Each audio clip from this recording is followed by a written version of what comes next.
Good morning, everybody. Welcome to the Wednesday morning mastermind call. We do this every week live on YouTube on Wednesdays. On the other days, it's private in our mastermind group. Okay, so today I want to talk about cutting out things that you don't need to do. And I want to go around the horn and people maybe mention if you can't speak on video, then just type it into the chat. Things that you can reduce to give you more time to do eBay. So this is a bit embarrassing, but I've actually never timed all the customer service. So this morning I did offers. I answered all my offers, all my questions. I had 2 refunds. I had 1 case. I answered every single question manually. And so I had 28 items to do this morning and it only took 7 minutes. So like the entire customer service for my store only was 7 minutes. So I've been giving everybody on the spreadsheet 10 minutes to do customer service. But so I think that's enough because my store is pretty big and it still took me under 10 minutes to do all the customer service, every single question. So I recommend don't split it up. So this is my example of the day. Okay, let's equate a listing to a mile. Okay, this is the same, including, I think it's really similar. If you count everything, sourcing, cleaning, prepping, all that stuff, right? So there are some people who can do a 4-minute mile or less. That's like the top of the line, right? That's, you know how to do everything. Your photo setup is done. Your listing process is set. You only sell similar items. You don't have to do any pricing research. Your shipping is fast, your inventory system is sick, everything is all amazing. Okay, you're a sub 4-minute mile. There's really only a few people in the world that can do that, right? But how many people can walk a mile in 20 minutes? Right? Almost anyone can walk a mile. If you're in reasonable health. Some people don't have their health, but if you have reasonable health, you can walk a mile in 20 minutes. So it's the same thing for a listing. That's still $3 an hour. And if you make $5 an item, if you make $5 an item and 3 items in an hour, that's $15 an hour. That's more than minimum wage anywhere in the country at walking pace, as slow as it goes. So I think that's a really, really good analogy. So Olympic level, under 4 minutes, including everything. Walking pace, 20. So what a lot of people do, and this is where I want to bring in the conversation today, people put in the chat things that you want to stop doing. So here is the analogy. Most people spread out their 20-minute listing all through the whole day. So you have a 1 mile is your goal. So you walk 5 steps, sit down. Walk 5 steps, eat a sandwich. Take 5 steps, check Instagram. Then it's like 6 o'clock at night. You haven't done it. You haven't even done your 1 mile yet. You haven't even started listing yet. So I want people in the group, everyone out there, list all the way through. Just cut everything out that's not related. And you can reach your goal really quickly. Because this month, I'm going to be listing a lot on camera. And it's been really revealing, just seeing how much you can get done if you don't take any breaks. Just get your mile listing done early and then move on with the rest of your day. So Tom is saying he wants to complete tasks from start to finish with no micro breaks. I agree with that. Just get your work done and move on to the next thing. You will not have work-life balance. Everybody wants that. You won't have that if you don't complete all of your stuff in one session. Yep. That's my rant for this morning. Let's start with Deborah. Deborah, sorry to put you on the spot this early. What's something that you can reduce that is distracting? So when I start to list, a good majority of the time when I'm looking at the item, I evaluate whether I took a good picture. I'm doing a lot of what you used to do, Chris, where you readjust the pictures and stuff. And I also spend way too much time on what I put in the little blurb in the description. So tech has helped me narrow that down by taking a listing that I had done and narrowing it down from a big block of words to a smaller block. So I'm doing what I've been watching a lot of your scheduling and taking all the pictures. I actually take the majority of the pictures in one day because I do work on the weekends. So a majority of the pictures in one day. Now I just sit down and I have a set template for the description. And I take the same pictures of the items as you do with shoes. I take the same like 8, what is that called? Photos, like head on, sideways, and so on. And I just go straight through. So I do the listings now straight through. I'm trying to get to at least 15 listings. It's a little tricky because, life gets in the way, but that's what I've been doing. So what kind of stuff are you not putting in the description now? So I stopped putting in a lot of keywords that I thought would draw people to the description, because what I would do was I took actually that denim jacket we looked at a while ago, and I put into the description how I would normally search for something like that. And if that word that I was putting in, wasting my time worrying about whether that word was a keyword, I stopped putting that in. Can you give us an example? So if I was putting in a pair of ankle boots, let's say Tiva ankle waterproof boots, instead of worrying about it saying, mid heel, block heel, party shoe, casual wear, Western wear, cowboy style, I would just put in what the boot is. It's a waterproof ankle boot, whatever the name was, Tiva block heel. That's what I would put just in the description. Then I would put the size. Then I would put any flaws, whether it's leather or faux leather. Maybe if there's something on it that makes it special, a special buckle or whatever. And then I would just put ship same or next day, because I'm not quite as good as you guys yet. And then I would put, if there are any questions, please ask, and free returns. Have you decided to do, let's see, what's the question? Oh, have you decided to extend your handling time, or what is your handling time? So it's same or next day, but I had to extend my handling time because I was in San Diego and I didn't want to have any errors while I was gone. So I just did time away. I have not extended my handling time because I work from home Monday through Friday. I work Friday, Saturdays, and Sundays. So I don't, because of the shipping doesn't count. I do get to ship on Saturdays because I just drop it off before I go to work. So. Okay, sounds good. Because we're trying to get you back to top rated. Yes. And that is a 5 sale a day goal. Yep. So I went to an eBay meeting and I signed a non-disclosure, so I can't talk about it exactly, but the penalty for the 5% defect is going up. Oh. So I won't go over what that is because I can't talk about it, but the penalty is getting more severe, which is actually scary. So I imagine everyone right now, be careful, because they're really hammering on below standard people or too many item not as described. So what you were mentioning earlier with adding in that sentence, I would maybe do one condition description, like about the condition of the item. Everybody needs to add that. I don't think that you should skip that step. Oh, no, I have that in. I'm sorry. I did forget to put, I did put that in, and I actually realized I never noticed that real condition box that comes in right below the SKU, however you say that word. I'm from New Jersey. I have a little bit of an accent. But now I've been putting it in there and it does make sense. You're right. I do have to put the condition in, but I'm getting better at it. Just I have to pick up the speed. That's all. Okay, perfect. Thank you, Chris. You're welcome. Let's go with Andrew. Andrew, what's up? It's been a while. How you been? What are you working on? Good morning. How are you? How you doing? Yeah, good. It's been a while. I kind of had to switch categories and I started getting into clothing. I was doing a lot of closeouts and I had thousands of pieces of clothes sitting in a storage unit, and I finally got up to listing them.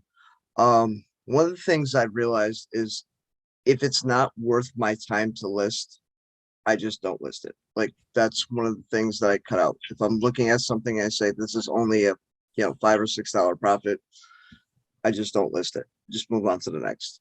That, because you spend a lot of time and then those are always the things that seem to give you like hiccups, and they're like, well, what is this? But now you get stuck on something, and if it's not going to make the profit margin that you want, I just skip over it. What's the profit margin you want?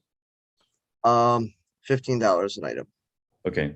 And then I mean, it's been a while since I talked to you. At one point, we were thinking no eBay store for you. Right. Well, I mean, I still do Amazon, Yeah.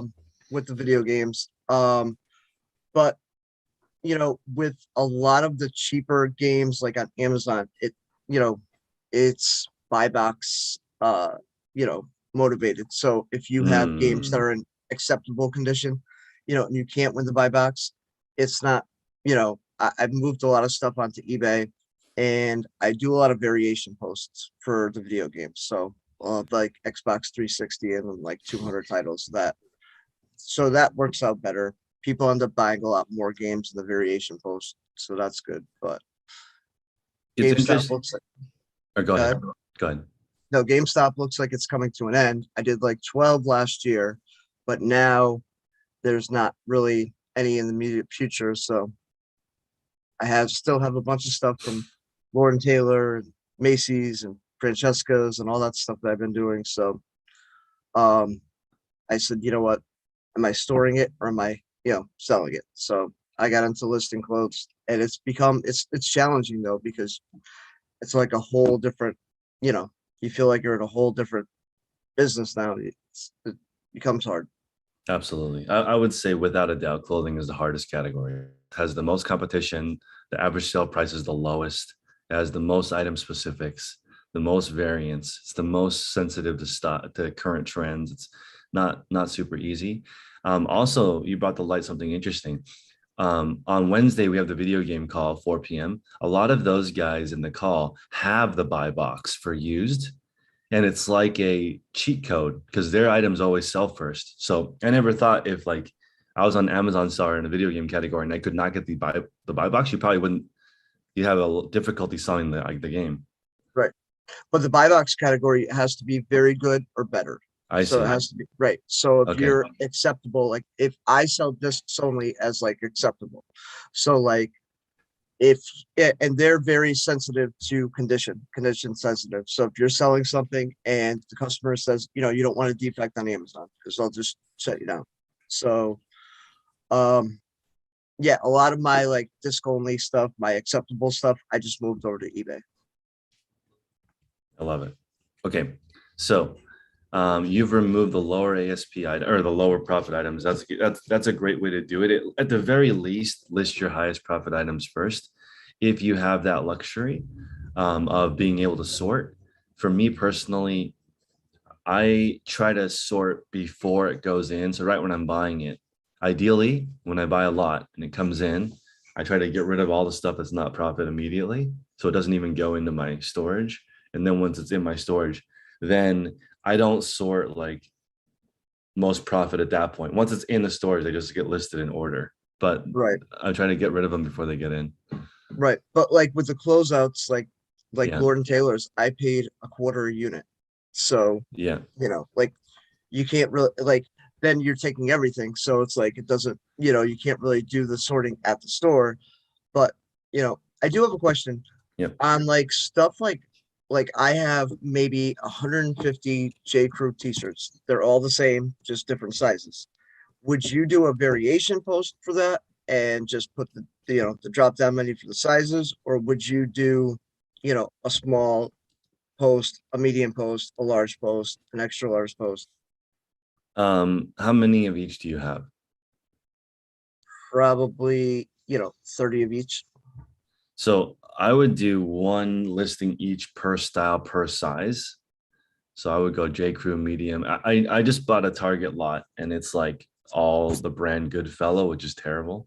So what I did was medium plaid shirt, 10 of them, large plaid shirt, 10 of them, two separate listings, because you could make one super listing that has select plaid, solid gray, blue, orange, and then all the different colors. But those listings, they do rank well over time. They start to grow, but I think it's hard to manage, especially since you're never going to get those again.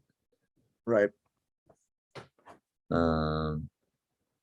So I don't have Lord and Taylor's here, but I think I'm assuming department store. Deborah's department store.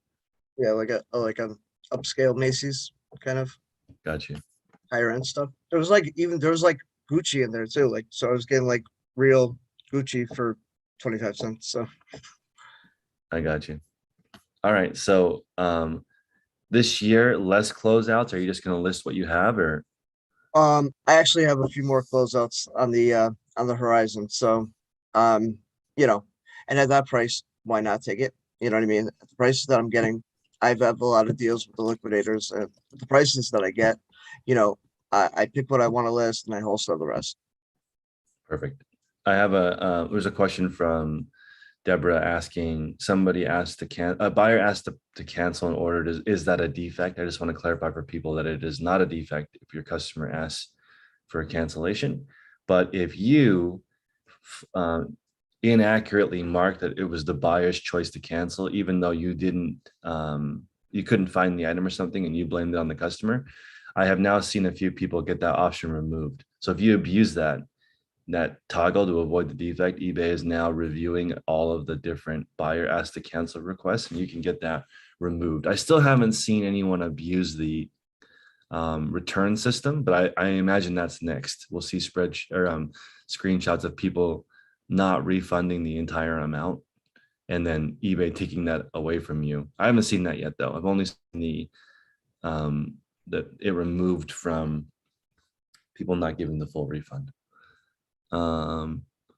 Interesting. Bill says that they're now handing out 3-day suspensions for abusing the cancellation policy. I did not know that, but based on my secret eBay call yesterday, I know they're increasing the penalty for either the fall update or whatever the next update is. They're starting to make that penalty heavier. So I wonder in the future also, this is just a thought, if eBay will start increasing the difficulty to become a seller.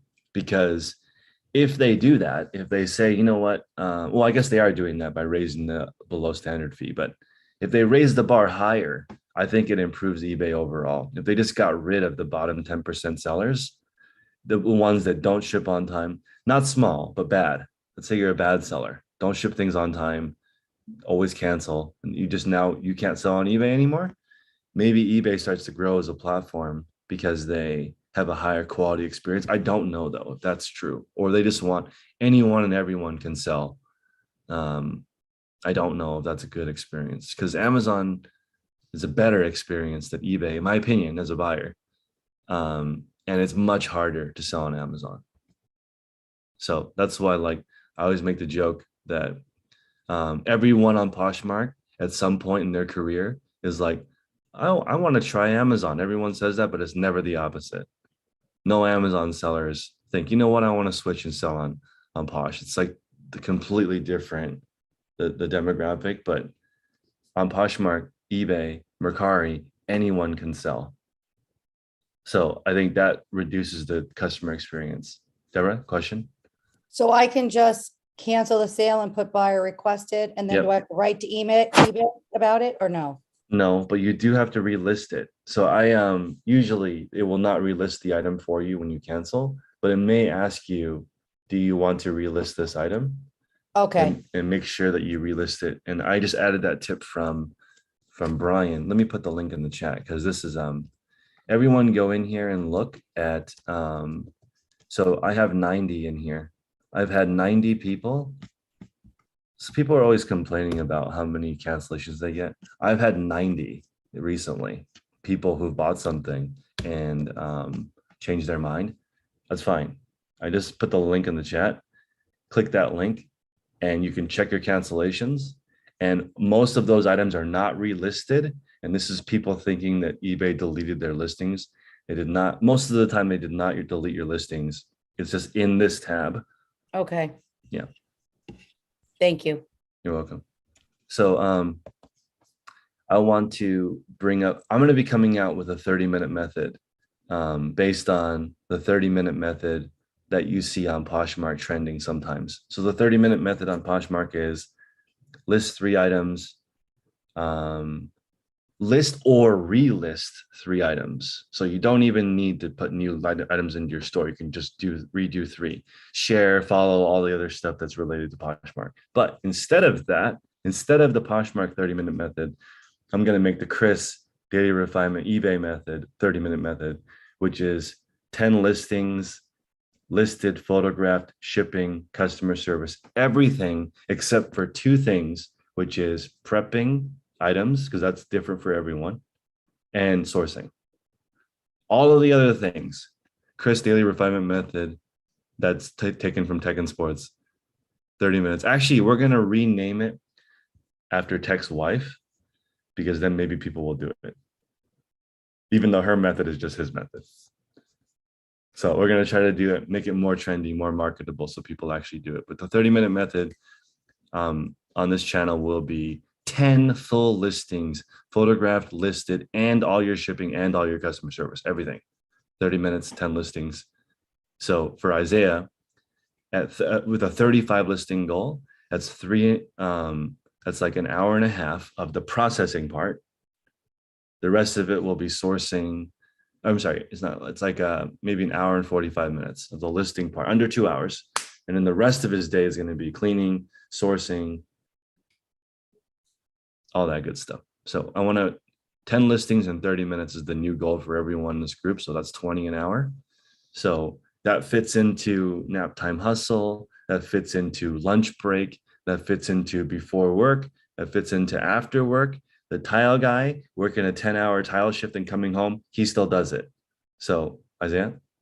I had a quick question for you. Yep. About, I don't know if you saw it in the chat, but if someone opens a return and you pay for the label, but they do return it to sender instead of using your label, are you refunded for that label? I don't think so. You just lose it? I think you just lose it. Okay. And also I want to point out, I buy a lot of stuff on eBay. And so I got a pair of Steph Curry's that was totally beat. And I knew it, okay, because I asked, can I please see a picture of the bottom? And he said no. So I figured, okay, you know what? Maybe at least he's honest. I'll go ahead and buy the shoe because he won't let me see the bottom. And he said he was too lazy to take a picture. Got it. It's like worn all the way through to the insole. So anyway, I opened the return, sent it to him back. I'm not as described. And he refused the package. So that had never happened to me before. He nope. So it came back to me. So I got the Curry's back. And I'm like, what do I do now? Because I have the shoes again. I already sent it back to him. He refused the package. You sell them? No. I threw them away. Well, but eBay did give me a refund for at least attempting to return the item. mm-hmm. I thought it would be stuck in limbo because he never accepted it. So is he on the hook for the return label? For sure. There's no way the post office is going to refund him. There's no way. I don't think so. I mean, maybe they're going to do that, but so James is saying eBay has announced they're going to start taking the buyer's payment details if they make an offer. Okay.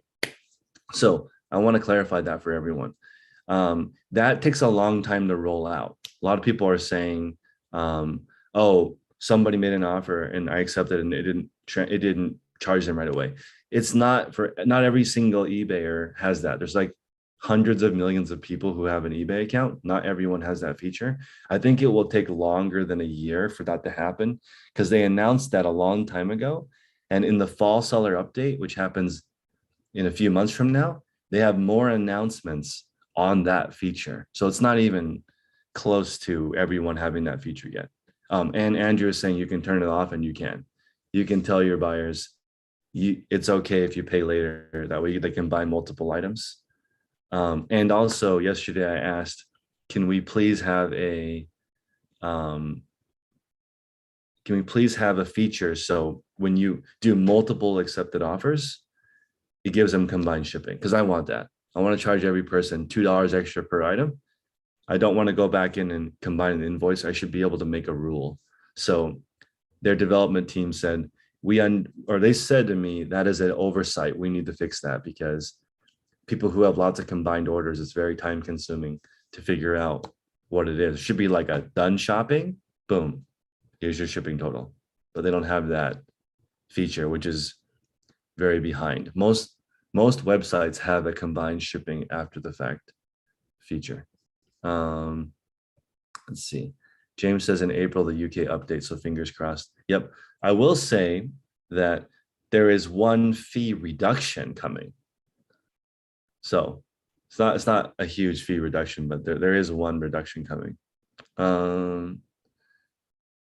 Okay, Grace is asking, do I want people to select the immediate payment feature? I think that's what she's asking. I recommend you turn on, if people buy it now, they have to make immediate payment. You don't have to though. And if you turn that feature off, your sales will go up, but you will also have people who don't pay. So I remember, I forgot who it was in the group that posted, my sales exploded. I turned off the immediate buy. And then a few days later, they were like, oh, my people who don't pay exploded too. Everyone was just agreeing to buy things and then it never paid. So I recommend you turn immediate payment on. If you have lots of combined orders, maybe turn off the enter payment information before send best offer feature so that you can get people to do it.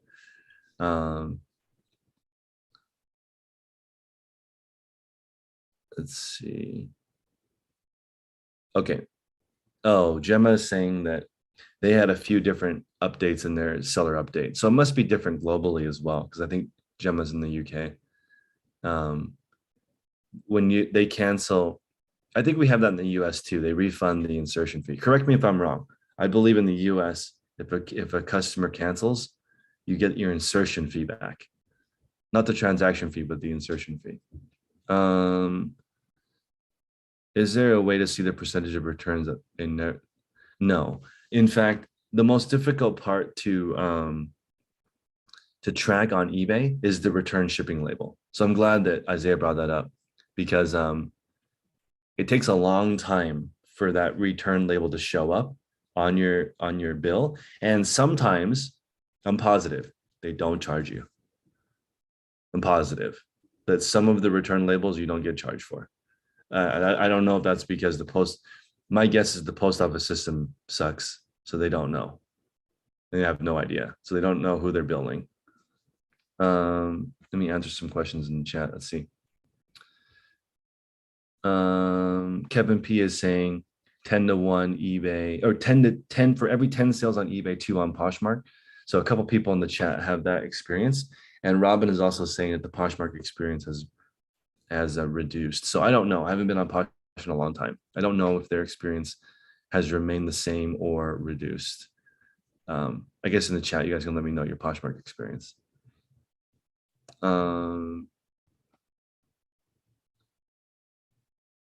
Philip, can you elaborate on your question? Does RTS charge you shipping twice?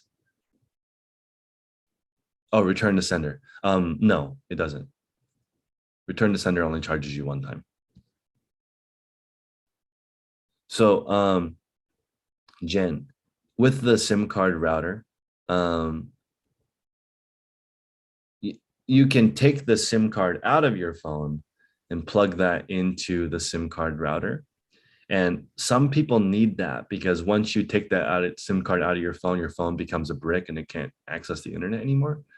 Or actually, I guess you can connect to your own SIM card router, but I use a separate SIM card because I don't want to remove the SIM card every day and put it in there.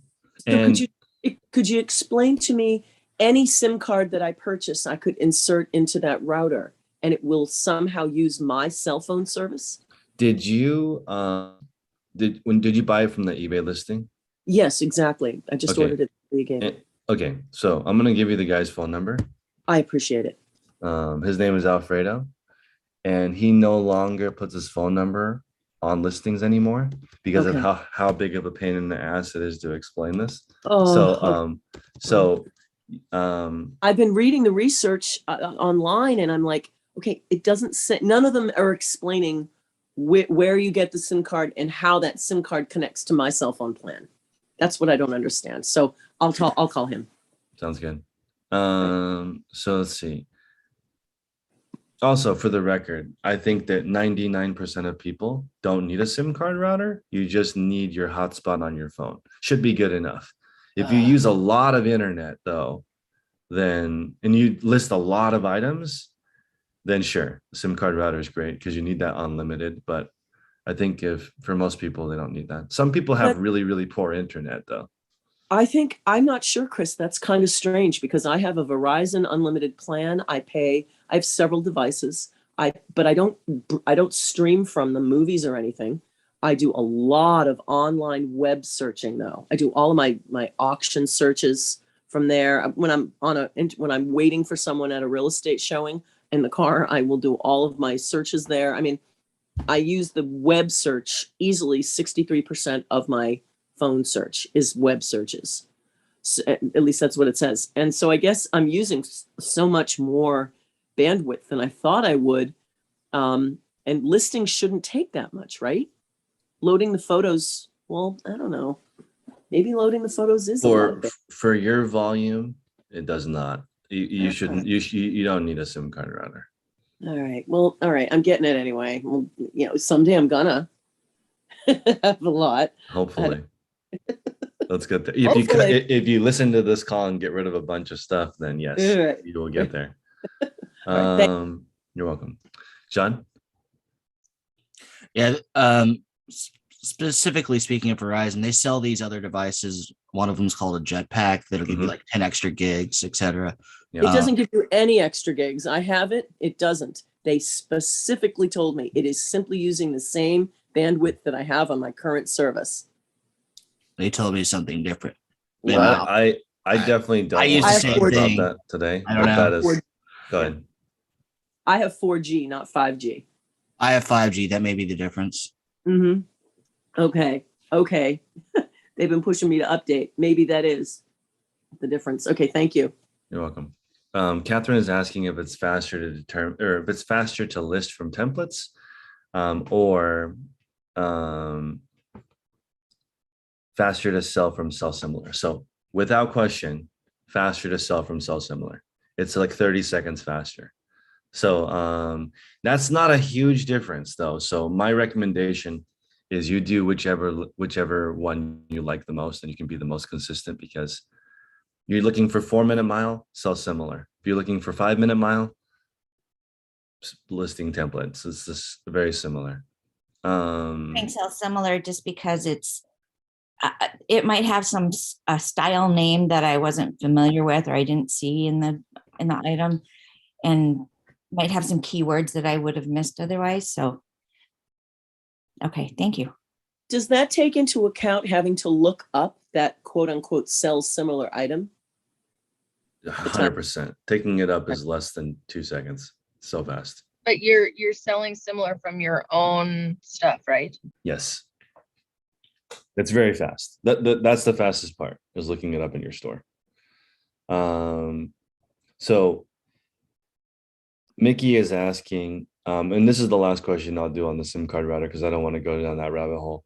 How do you get an unlimited plan that doesn't get throttled? Okay, so the reason why you get a SIM card router, and this is great. This is kind of gray. Actually, it's not gray. It's clearly an abuse of the unlimited system for cell phone carriers. When you plug a SIM card that you use for a phone unlimited program into a SIM card router, it thinks it is using the internet from your phone and not the hotspot.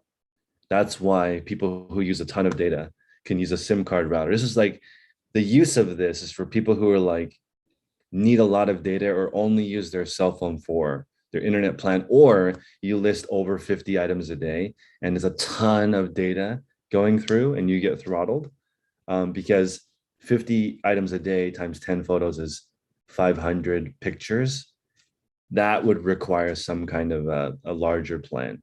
But the SIM card router bypasses that and makes your carrier think you're just using your phone browser. That's why you can do that. But again, it might be against terms of use for your cell phone carrier. So your mileage may vary. I don't use it anymore. I just use the hotspot, but I have a SIM card router. So the right now, since both of the ladies working for me, they both have the same MacBook Pro.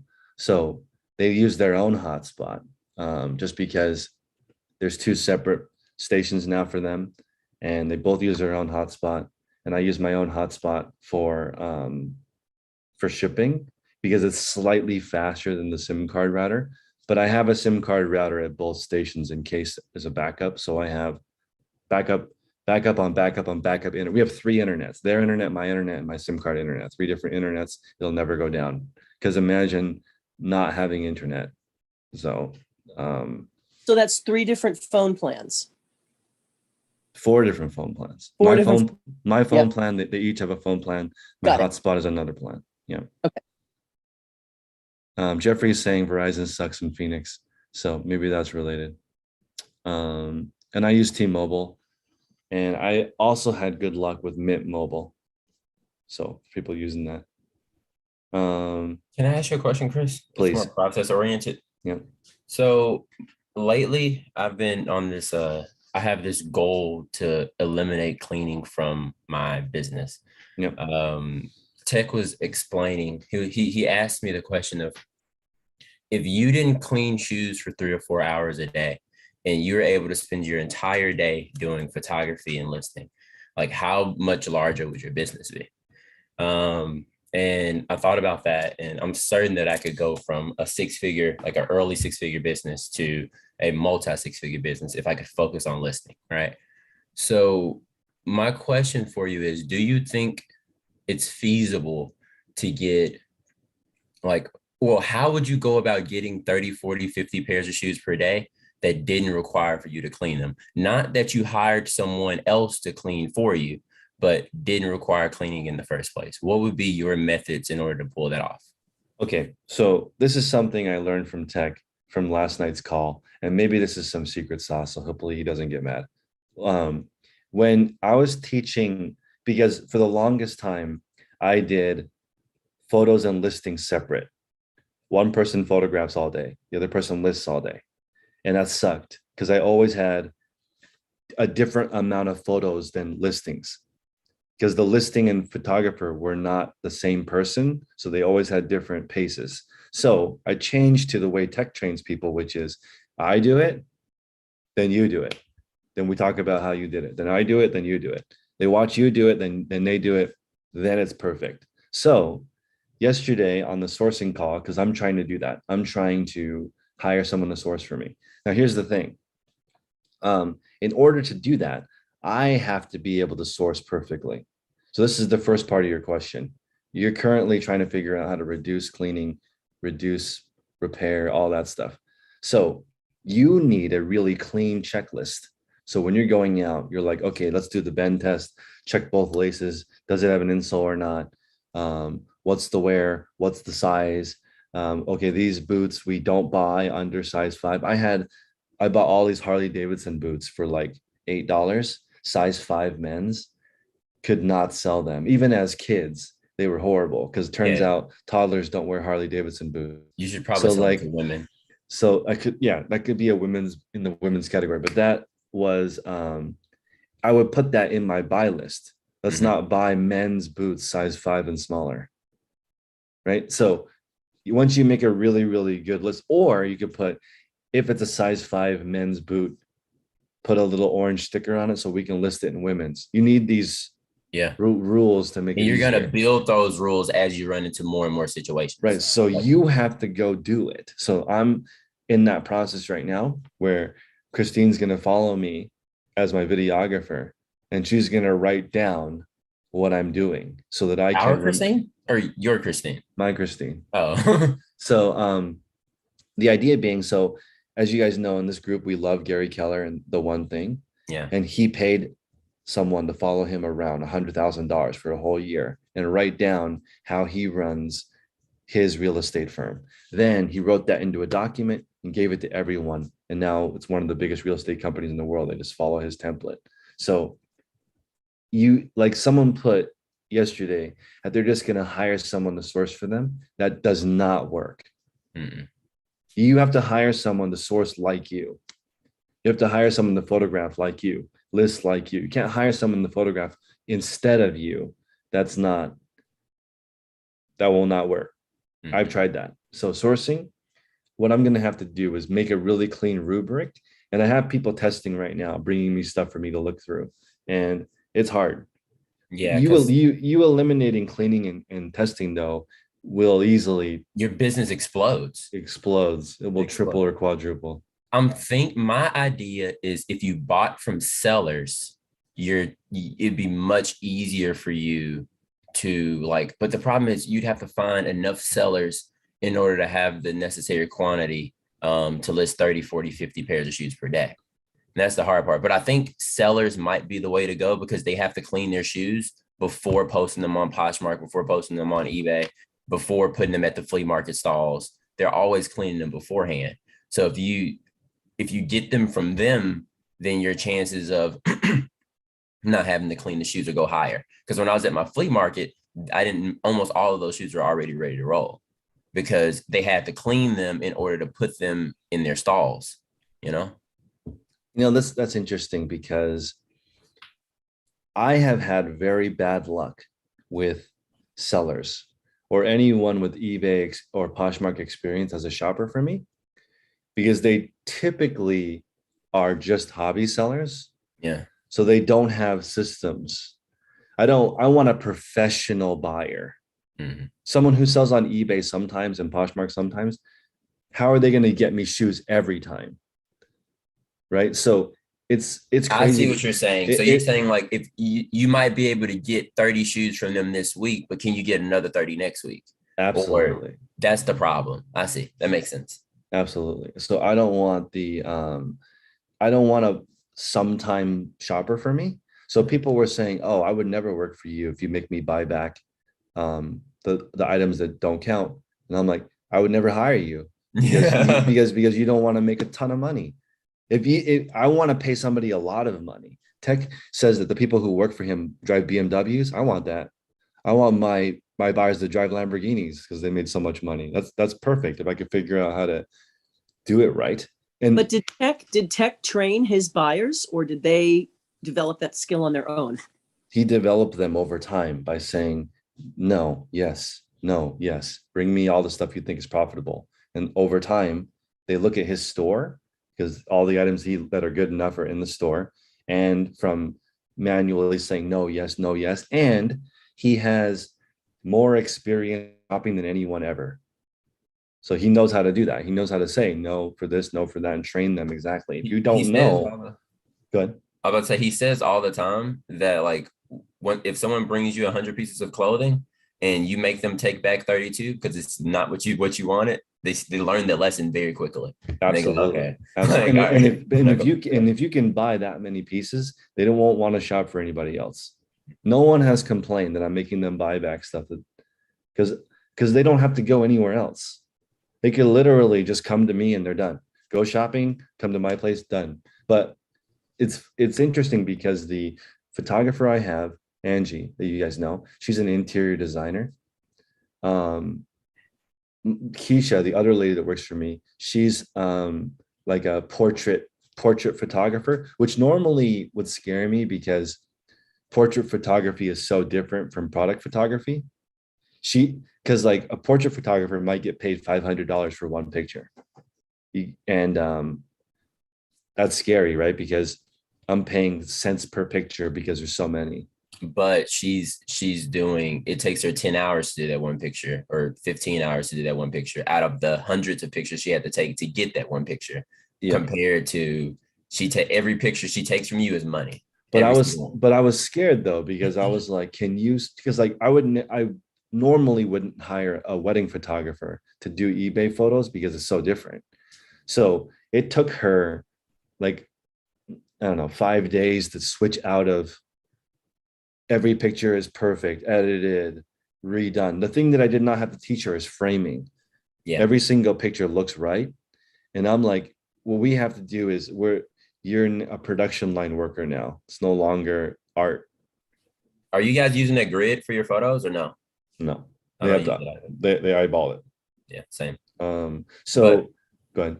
How do you do that? Like, I get what you're saying. You see, we have like the big Amazon sellers in the group, and they buy a lot of their stuff offline. And video games should be exponentially more difficult to acquire than shoes would be. Like everyone has shoes. Absolutely. So if they're able to get so many video games that they say, dude, there's tons of stuff out there. no shortage of inventory. Then the same thing should apply to shoes, but you don't want to get shoes that require cleaning. So would you get a laundry list of sellers whose Poshmark stores you just buy from, or like how, No. or do you? I think it's a somebody who's worked something physical. Mhm. I think I would rather hire a So you want it to be local. You don't want to I like want have low it because shipped to your I house. will ship it with shoes.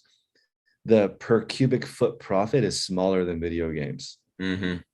because 50 pound box of video games is 100 games.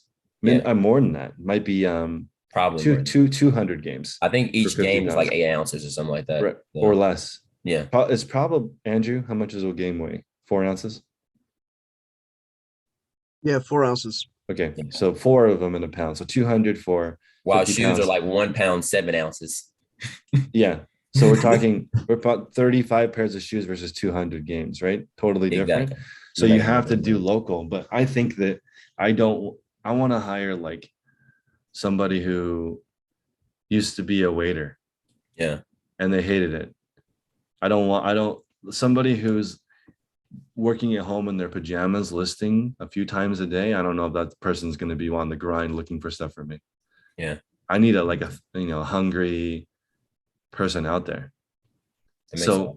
Julie is saying, what if you hire a shoe cleaner? That's part of it. Like you could outsource laundry, you could outsource video game testing, you could outsource anything, but it comes down to what I was saying before, which is the bulk lot. So when I went to a shoe cobbler here locally, this is what he told me. If you bring me 100 shoes a week, I'll do all of it for you. But okay, here's what he said. You can't cherry pick. You bring me all the shoes. Some shoes just need polishing. Some shoes need a new sole. No problem. I'll do all of What's them. this cost? $4. So $4 per shoe?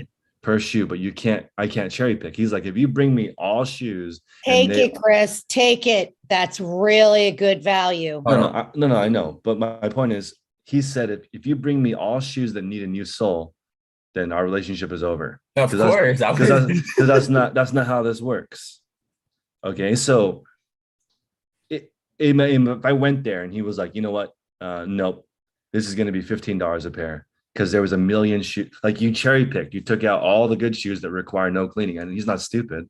Yeah. So when you look at that's how it would work. If you're going to go volume, There's no way you bought all the shoes that are caked with mud on the bottom. that's right. They're not all like that. So if you do 100 pairs or more a week, we're down to $4 a pair. I'm a commercial cobbler. It's going to be way faster for me to do it than you. But So under 100 pairs don't come. So what's your buy cost? What's your initial buy cost? I would say here maybe $12. It's pretty So high. it's gonna be $16 per pair. Yep. Dude, that's So when I was looking at LC's model, because he was kind of It's a blowing my beautiful mind model. yesterday. When I was thinking, okay, but he only has 700 sold in the last 90 days, Mhm. 700 items, but a $62 ASP, very Exactly. high, right? So I'm Yeah. thinking that 90-day total includes tax, right? The 90-day total includes everything. Okay, so that being everything. said, $62 including tax and all of that stuff. So maybe it's only like 55 for the ASP on the shoes before. So $10 cost, $12 cost for shoes, plus Plus a little shipping. You gotta do shipping too. shipping and a few. You have to factor in some of your time for cleaning. Yeah, he's So selling let's it for about $42 or something like that per pair. Yeah. So if you're looking at the buy for 10 to 12, sell for 40 model, Mm-hmm. That is only works if you do like over 100 pairs a week Of course. because of the amount of work and requirements. So like me talking to a cobbler was very interesting because he was like, this is what happens. Some of the shoes I clean still only worth $19, Mm-hmm. right? Some of them resole, polish, now they're worth $80. Mm-hmm. So I'm sure he's been presented this a lot. That's why he knew his price was $4 per pair, essentially $2 per shoe. But can he do it though? Like, can he have 100 shoes clean for you? For sure. A cobbler could do 100 pairs of shoes in just a few hours. I mean, if he can Eas- do it, that's a e- different e- game. Easily, if you have all the equipment, So you'd rather outsource it than train someone in-house on how to clean the shoes for you. I would not. If I did shoes, I would just drop it off at a cobbler. That's smart. There's no work on your end. And if But it you would get have, the- and I would make the agreement work that it makes sense for them. I bet he would be making 30 bucks an hour ish as a professional shoe cleaner that you like, okay, this is like he'd be making way more than that. maybe, but that's assuming that he has all the equipment required to be a cobbler. So you put the shoe like in some kind of thing that holds it in place, all the proper cleaning tools, all the proper polishing. That's why I was thinking, like, Tom was making me wonder when he brought up, like Tom didn't want to upgrade his equipment, and I was Yeah. thinking if you hired a plumber and they had subpar equipment, it would take way long. It would take longer. Maybe they could do it. I was gonna say, like, I'm able to clean about 17, 18 pairs per hour now. Yeah. After improving all of my equipment. So I'm Yeah. certain a professional cobbler can match that or do better. That's right. And then they have to balance that with, do they want to, you know, it's But then they're resoling shoes too, so it's different. so $30 probably is what a pair of shoes costs to resole here. If you take a pair of Ferragamos and you want it to look like Neil, it's going to be $30 to $50. He's doing that too for you for $4? No. Oh. Oh no, yeah, he would be at the 100 pair. Can I ask Isaiah a question real quick? Go for Do it. you restore the shoes like Jordans? Like, do you ice the soles? No. Or is that way but- too like you just well sell them beyond as well beyond my abilities. Some people do though. I've seen models where it's like 50 shoes a week, and they're buying every single pair sells for over 100. I saw a guy they're restore a going. pair of shoes, and I'm certain it took him at least 24 hours to do the whole process. Definitely. He was restoring a pair of Jordans in at least 24 hours. Go Landon? ahead. Landon. And the Jordan 11, man, if you don't have just the right temperature, if the heat's too hot, man, that sole is immediately detaching. That is one sole that immediately separates with the wrong heat. And that's one of the most counterfeited shoes ever. And it's very difficult to clean and restore Jordans. It's a whole system. But I am saying, like, I think people are confusing, like, oh, why would that guy resole something for $4? Do they not understand that that guy is also just wiping off one other pair of shoes? Mhm. Like, that is why he is able to do that. There's some shoes that he's going to grab out of your bag that you gave him, look at them, and sit them over here, and he just I made know. the bucks. I know Like, that's going to have to be the way the relationship is one person is shopping full time and one person is repairing full time. That's how that relationship works. You can't cherry pick.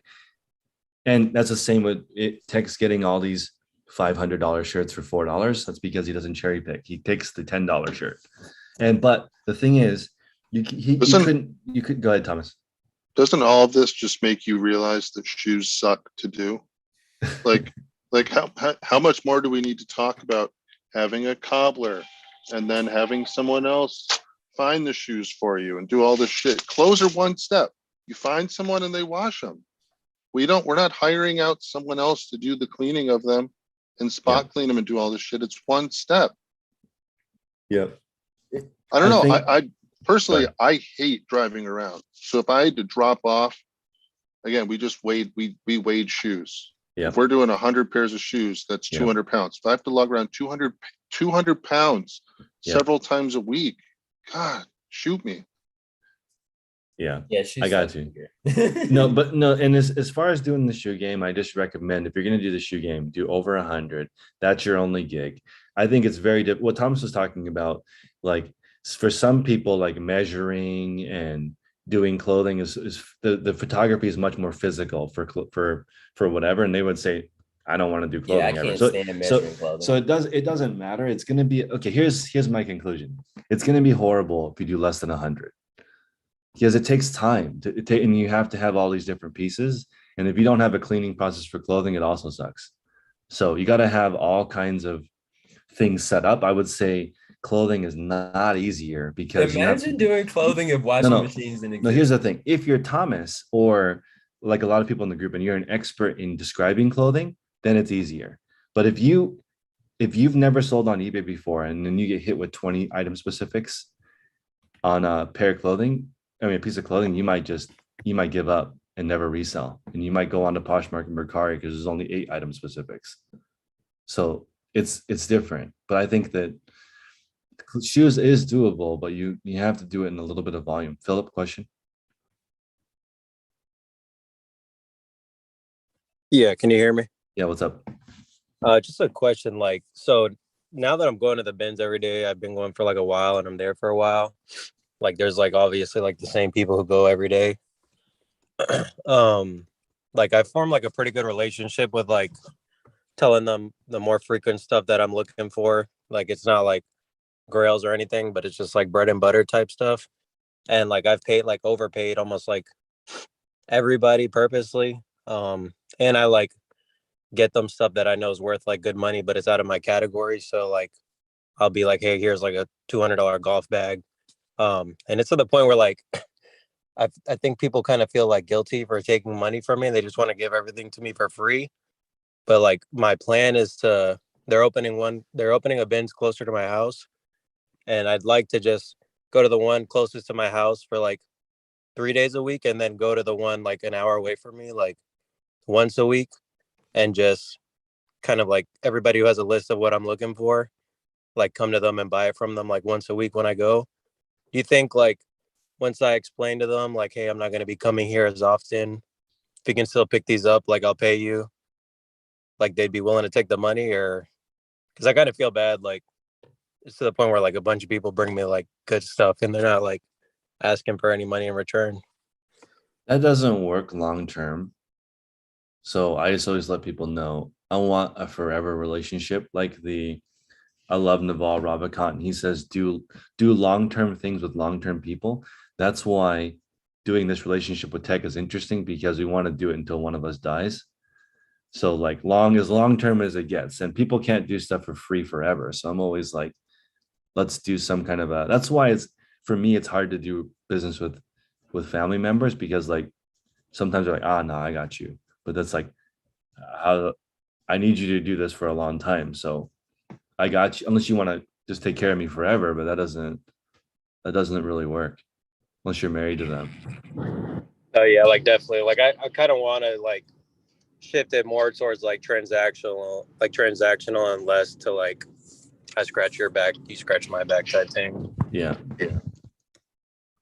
I agree. I think that the mutual scratch, you just have to do something for them that they think is a lot of work, but for you, it's not. That's the items of unequal value. So when I went to One Salvation Army and they told me they would give me all the shoes for free if I took all the glassware to a different thrift store, I did not do that. And I'm sure that thrift store manager is no longer there, but that's an unequal exchange of value. She doesn't want any glassware in her store because it breaks and never sells. And that's worth more to her than the value of the shoes she would get in the store. So trading unequal value, there's a book called Pitch Anything. It's a horrible name for a book, but I'm going to put it in the chat for everyone. This book is awesome. It teaches you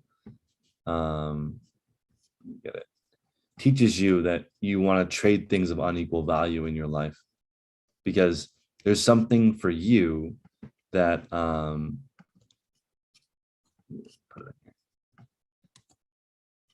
just put it in here. It's called Pitch Anything, and it teaches you that something that you think is really easy or really simple is actually really hard with somebody, for somebody else. Like Thomas could look at a piece of, or you could ask him about a certain type of wool and he might know. But other people in the group might not be able to find it after using Google. So think about how difficult that is. Or if I asked Tom for an estimate on plumbing, he might be able to tell me, but how would you even know? Like when I was telling Tech there's no hobby plumbers. How come no one does plumbing for a hobby? It's really high pay, right? It's like $200 an hour. But will someone just let you fix their shower without any experience? And then Tech said, I wouldn't even know how to write an estimate.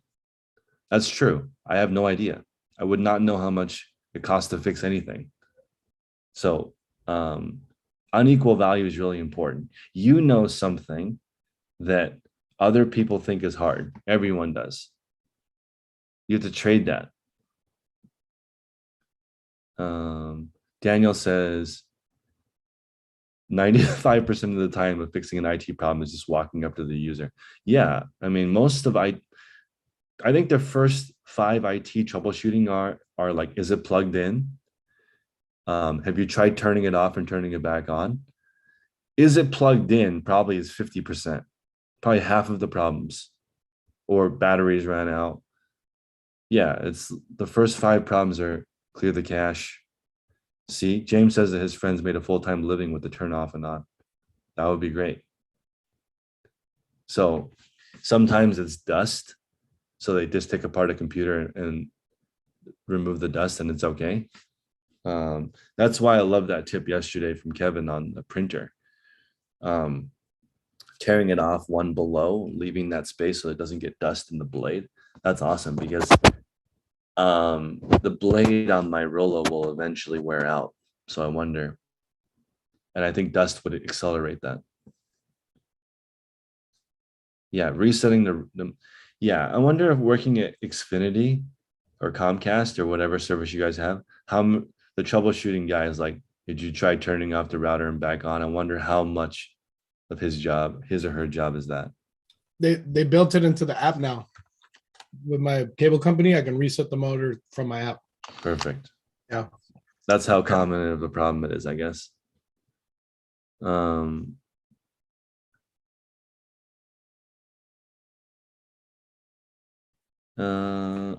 So I will end on this question. Drew's asking, what end option should you use when ending an item on eBay? So I don't sell on other platforms anymore, so I don't have to do that anymore. But the option that I use is the item is no longer available for sale. I would rather say that than I made an error. I don't know though. What do you guys put as the reason that you end an item? When you're deleting multiple listings, you choose them, and then when you delete it, it doesn't ask you for any excuses. It just deletes it on its own. That's with multiple listings. Okay. Also, everyone, almost all the tutorials that I have are at dailyrefinement.com. So I tried to write out all the different, I think I have every single question anyone's ever asked on that front page. So except for the fact that like lots of things sell out, like I'm trying to make a new photo setup. I'll share that with you guys tomorrow. I'm trying to get one. You're making another photo setup?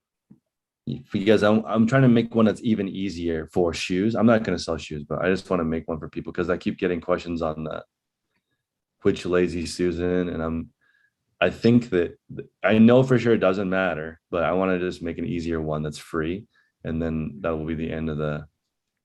Actually, to be honest, I was thinking of making my own reseller turntable so that I could compete with the reseller ruler. Do it. But I don't have time. I don't have time for that.